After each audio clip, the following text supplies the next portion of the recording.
Hello, my staratlas family. It's me. It's your beloved MetaVerse Explorer. I know I haven't made a video in a while, so I thought I should at least come on and say hello to all of you beautiful people out there. Just like we're seeing this beautiful staratlas video. Look at it. It's just gorgeous, right? Look at it. Sometimes I really wonder why I don't log into the UE5 showroom and look at all of this demo stuff. Look, it's just gorgeous. It's a shame I can't do much in there because my graphics card can't handle it that much anyway. But guys, my friends, there's not much has happened in the last 2 weeks in staratlas, but we have just gotten some news of a new update the team has pushed, so I want to discuss it with you guys just very briefly. Thank you very much for joining me as always. First off, let's get to the Golden Carnival. So I wonder if you know the Golden Carnival is still going. Have you put in any Golden Carnival tickets? Excuse me. It's still going. There's about 4 days left on the number 13 Golden Carnival. This has 199 things, so technically there is opportunity for you to win more than the previous, because there is only like 190 and 149 and 91 things here. So technically it gets drawn more, so you have more of an ability to go and win something. So let's see this week what is up for grabs, my friends. And this week we have the Pierce D9, we have the Calico Enforcer, we have 15 of them, 10 R6s, 10 Calico Medtechs, 15 Rayfam for all of you scanners out there. We have 15 Shipits. Everyone knows you need freight ships for your entire empire to grow. If you can't move anything anywhere, then you're kind of stuck, right? You can mine stuff, maybe you can sell it at the local marketplace. I want to talk to you about that, by the way. I'm having so much fun selling at the local marketplaces. So good. Okay, and then and then you have some crew packs, and we're just listening to our AFIA strategy meeting last week. Ooh la la, our AFIA strategy meeting. Yeah, and basically, you know, the aim of the game, like people are saying, oh, crew is the way to go. You know, people are saying you need crew. Like end of the way, if you need a craft, you need crew. You need to go mine, you need crew. Crew is the way to go. Anyway, I'm going to leave it there. If you want to hear some more strategy, you got to join AFIA, right? It's just below. You know how to do that. Now, let's move on to the golden tickets themselves. Now, as you can see, here, there's 60,000 participant entries in this one, only because it's only just started. It's still got 4 days to go. But I want to talk about the golden tickets themselves. There was a massive mega week, and as you can see here, there was a giant decrease in the amount of circulating supply because people were able to sell it to, people were able to put it into the actual raffle to try and win something. But you can see here, I'm going to highlight it. I'm going to take my face away here so you can see that the amount of cost to actually build these golden tickets has gone up dramatically. That's because the base resource cost has actually gone up. Why? Because, you know, that's just the economy. It's just going a bit hot. Is people are producing stuff. Things are happening in the economy. There's changes here, so there is some resource dynamics that the team are aware of. So you can see here, this small graph just shows the resource cost slowly coming down. Previously, the raw materials, okay, just to craft the golden ticket, was hovering around the 2.2 mark or 2.5 mark. Now it's at 4. Okay, and how much are they selling now? Let's have a look at this. They're currently selling for 7 Atlas, which is pretty impressive. Previously, I saw them, they were going for about 8 Atlas at a time. So that's really good. I remember when they were selling for like 3 or 4 Atlas at one point. Now, of course, there is like, you know, a way in the market where you can make money off that. You buy it low, sell it high, just like everything else, of course. But keep in mind, it is only if you do actually end up selling at that point. If you bought them for 3 Atlas, okay, and then you sold it at 7 Atlas, yes, you made 3 Atlas.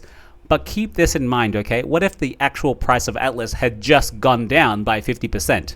And so all of a sudden, like even if it was 3 Atlas was $3, right? 7 Atlas is now not, you know, is now $3. It's not $7. I hope that makes sense. Maybe I butchered it a little bit, but the price of the currency is actually changing, which means that the numbers that you're paying for these certain items are going to be changing, okay? So it is nice if you make a profit, you end up with more Atlas, but what is that Atlas worth in the end of the day, okay? Just like supply and demand, you have an asset, you're going to sell it, you got to make sure you make a profit. So that's the golden tickets, okay? It is pretty interesting. People are still crafting golden tickets, but I'm going to warn you now, start slowing down. If you have a production facility that's, ramping tickets, just be careful. We don't have much longer in these golden tickets. And just like last year, the golden tickets are going to be obsolete after this. So make sure you have bought absolutely everything and put it into the golden raffle, okay? Because after that, it's useless. Okay, it's really useless. Now, let's go to the big changes this week that the team have just announced, thanks to Dominic Vane. So, January 24, there is a patch. Let's see what the patch is saying. It's got to do with faction infrastructure contracts. We're introducing more variety to Sage Labs with new recipes and a change to refill mechanics. Ooh la la, let's see. In addition to the already existing recipe, each faction now gets one new recipe. So there's 3 total, okay? So there's going to be 1 each faction recipe, and then there's going to be 3 new ones. So there's going to be 6 in total. The new recipe replaces frameworks with crystal lattice. Ooh, so you're going to see now some of the faction crystals will start going up in price because they all need crystal lattice, okay? They all need crystal lattice. Either there's 3 versions of it, 3 versions based on the Diamond, Arco, or Rochinol, depending whatever you mine and what faction you're in. And also reduces the recipe value from SDUs. Oh, previously I wasn't aware how many SDUs actually went into a faction infrastructure contract, but now we can see it's reduced. Now this, is that a good thing? Because I thought SDUs were actually being overproduced and there were more scanners that were scanning, and so there was more SDUs coming into the market. But now they're saying they're actually reducing the recipe value from SDUs. I'm not sure, my friends. What do you think about that? What do you think? You tell me. Now, next thing. Fix will now only refill when all sectors have no remaining buy orders. Oh, that's so smart. That is so smart. So previously, of course, they all used to be in different places, okay? Kind of randomized a bit. But if it was bought out in one location, it would refill itself, or the team had automated it so that it will refill. But this is so smart. So if one place is bought out, or out of the faction infrastructure contracts, you have to wait until it comes back, or you send your stuff to another location to go and redeem those faction infrastructure contracts. It's a good thing because you end up using more fuel and your operations are a bit jaggy because of it. But that's good, right? That's good for the economy. You're having to burn more fuel to get there. If one sector runs out but others still have orders, the empty sector will not be refilled until the rest are also depleted. Very good. I think I like that change. Now let's keep going. Each faction's 2 FIC recipes, let me bring myself down more. Each faction's 2 FIC recipes will now spawn in 2 locations each, 4 per faction. Shush. These locations will now be randomly reassigned every Thursday at 5 p.m. UTC. Very nice.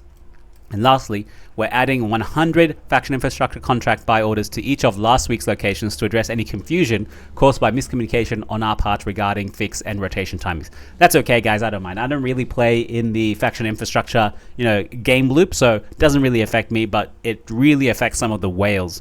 Because you see, the faction infrastructure contracts have kind of unlimited liquidity, so they can just keep selling into the faction infrastructure contracts, and then it replenishes, okay? So that's for someone who can make a lot of them, a damn lot of them. But for me, I can't make a damn lot of them, so I don't even bother, so it's not my game loop.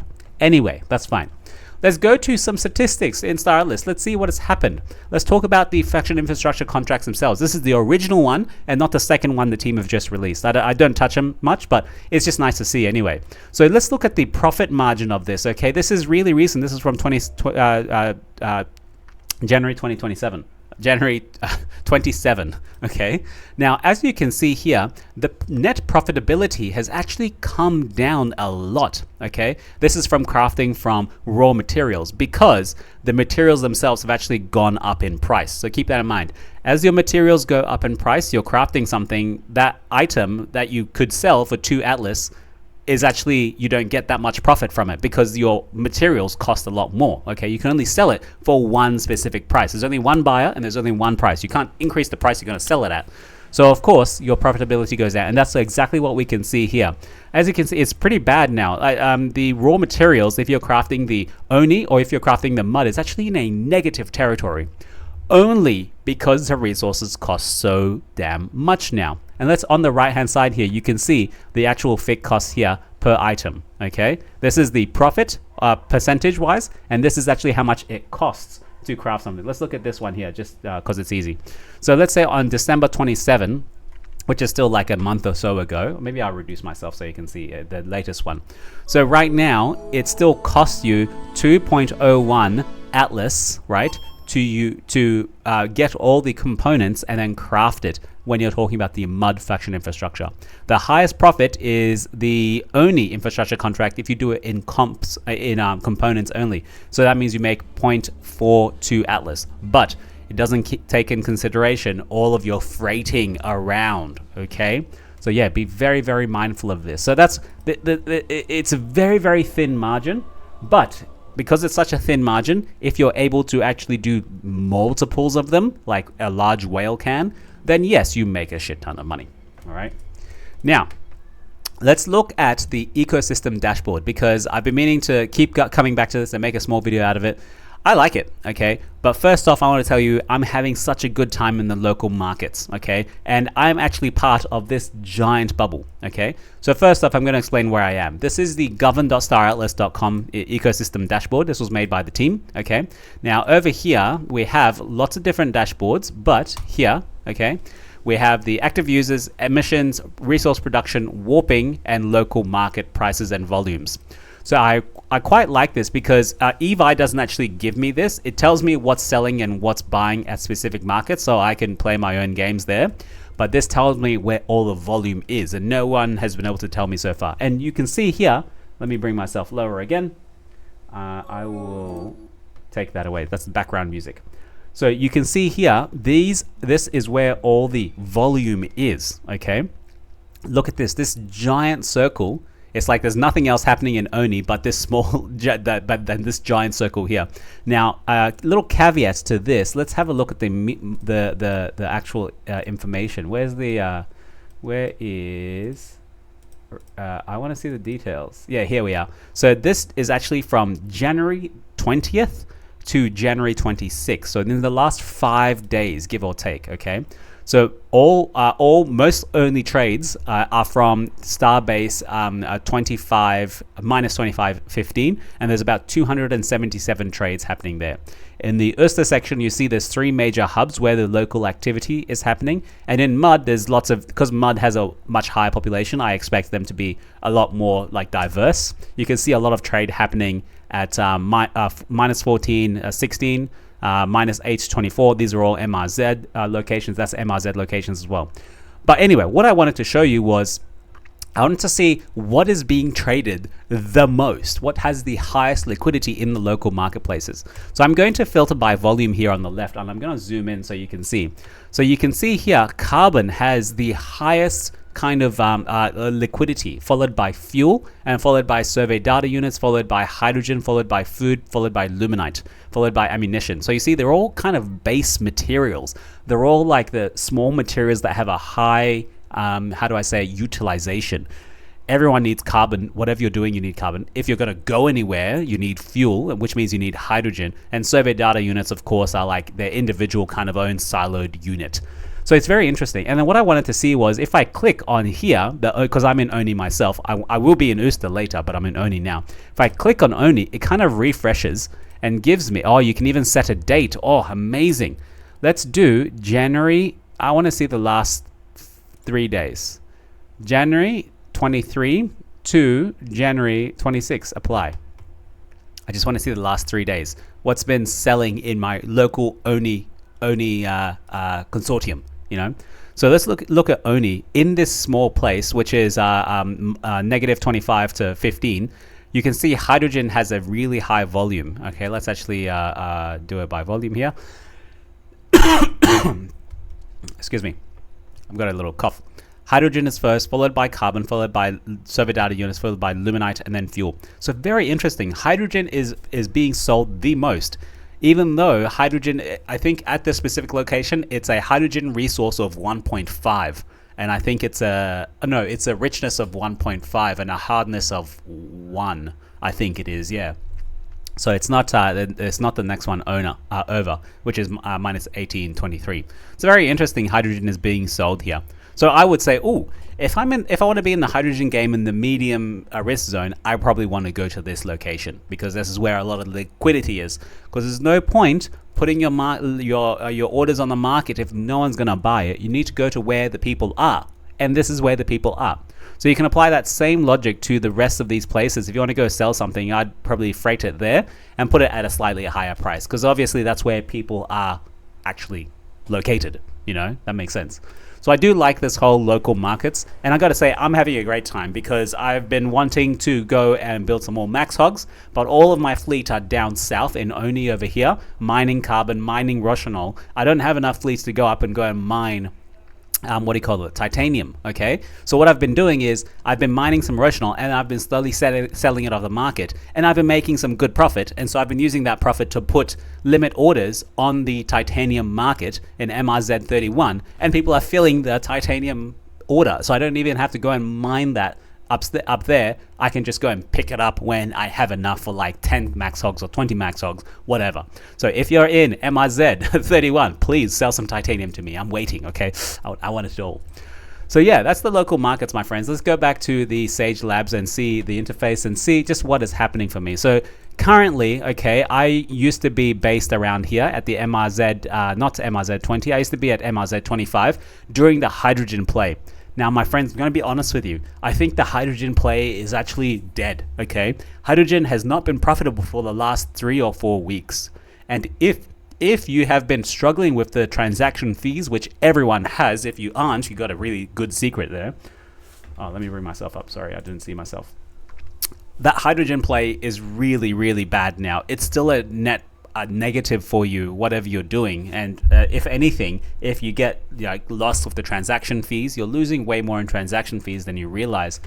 For me, I'm starting to realize I'm using a lot of Solana. Like, I'm starting to value my Solana a lot more now because it goes so damn quickly. Okay, it doesn't matter if I could be mining something, and I'll be like, well, I actually just spent like 0.1 Solana to get this resource, which is actually like 0.001 Solana. I'm like, what the hell am I doing here? I'm losing my Solana. And if it's not even in Solana, I should be having it in JupeSol, which has the highest validator return. My God. Anyway, I go on a tangent. So that's the hydrogen, okay? I haven't been doing that play. So after I crafted my Thimble Mamba X, I've been wanting to see what else I can do. So now I'm just going to be crafting a small transport fleet, just made of max hogs. So right now I'm in the max hog production mode. I'm trying to get all these resources from different places, trying to get ammunition here so I can mine here, get some Rochinol, buy some titanium at MRZ31, as you can see here. Okay, so look at this. All my fleets are down here. Okay, all my fleets are down here, but titanium is way up here. So obviously, it's not feasible to go and mine titanium and then send it back here, where I have to craft the max hogs over here. It just makes no sense, right? So I'm just going to go and put orders on the market at the titanium place so people can fill it. When I have enough and I've crafted everything, I'm going to move it up here and then just send some fleets back and forth here to go and craft the max hogs, and then I go back and finish. Now at the end of the day, I don't know what I should be doing. I feel like after I've done my max hogs, I need to start making some profit in this game. I need to be mining something and selling. So I think at the moment I'm going to probably focus on mining some titanium later, move my whole enterprise to titanium. It has the highest kind of return because the hardness makes it so that you don't have to always send a blockchain transaction. It's a lot longer to send a blockchain transaction. So that means I get to use less in fees, if that makes sense. Because right now, fees are the killer. Fees are killing me, and they're probably killing you too, right? This is something the team are really aware of, and this is why they're trying to think of going, oh, maybe we need to have like a second blockchain on top of Solana so we can have a staratlas blockchain. Whatever, that's way down the line. But for now, it's unfeasible. It's unfeasible. Okay, I'm just going to say that.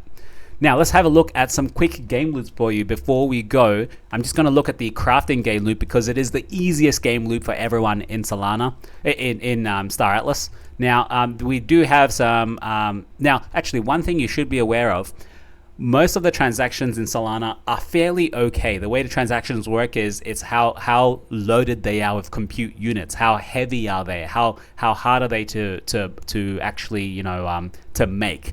Crafting is one of the ones that is the highest compute unit. So it's the hardest kind of transaction. So it costs you more Solana to go and do, okay? And because if you're crafting, you're probably doing it a lot. Well, crafting is a lot less when you come to the transaction count. But when you're going to send it, it's very heavy.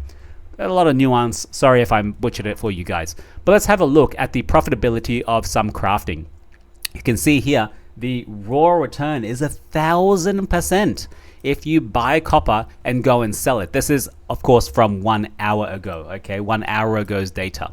Now, keep in mind, this price is also from the trailing, like last day or last 2 days average price. So you got to make sure, is it still sitting around the same area? And yes, it is. So that's copper, 1,000%, my God. Because you can buy one copper at 0.01 and sell it at 0.019. And because you can do a lot of it, you can compound it very easily. But of course, only if there is liquidity. There's $42 a day in liquidity for you to be able to sell it. So maximum you can make a day is $42. Yeah, if you can craft all of it and you're the only one selling, doesn't make sense, right? The next thing I wanted to highlight was the golden tickets. So of course, if you buy the raw resources 5.44, you can sell it at 7.3. That is a very, very good return because the golden tickets were previous, like they take like nearly no time to craft it as far as I'm aware. Let's have a look. The crafting time was 10 seconds. So very interesting. So there's really good value there, but you obviously have to make sure you're able to craft it and actually sell it at that profit. Okay, because the Golden Carnival is going to be ending soon. Be very careful. The next thing, strange emitters, steel, iron, graphene, and I'll bring up fuel as the last one that you should be aware of. Look at this. This is not good at all. Fuel has been really unprofitable for people in staratlas for a while. I used to be a fuel runner myself. A fuel runner. Ooh, maybe that's my own name there. That's what we call ourselves, the fuel runners. As you can see, fuel running is a return of minus 16%, and it has not gone positive in a very long time, even though resources are worth more now. So for me, fuel is not the way I should be going, at least for my crafters. Maybe I should be focusing on something else. I think I really should be focusing on something else. The problem is I've got 200 crafters. What am I doing with them? They're just sitting there. So I got to do something with them, right? Or maybe I should need them for my max hogs. But that's like a secondary problem. I have crafters. I'm not doing anything with them. Someone help me out here, guys. Maybe I should just sell them, right? And then put that Solana into Jupe Sol and make Solana go to $1,000, and it's much better than the profit I'd be making from Star Atlas, right? Oh, it's all options, right? It's all options. You tell me, what should I be doing with 200 crafters? Tell me in the comments. I really want to know. All right, my friends, I'm going to leave it there. I'm going to leave you and love you as always. Thank you very much for watching. I'll keep you up to date if there's anything happening in Star Atlas that you should be aware of. Mwah. Love you guys. Bye.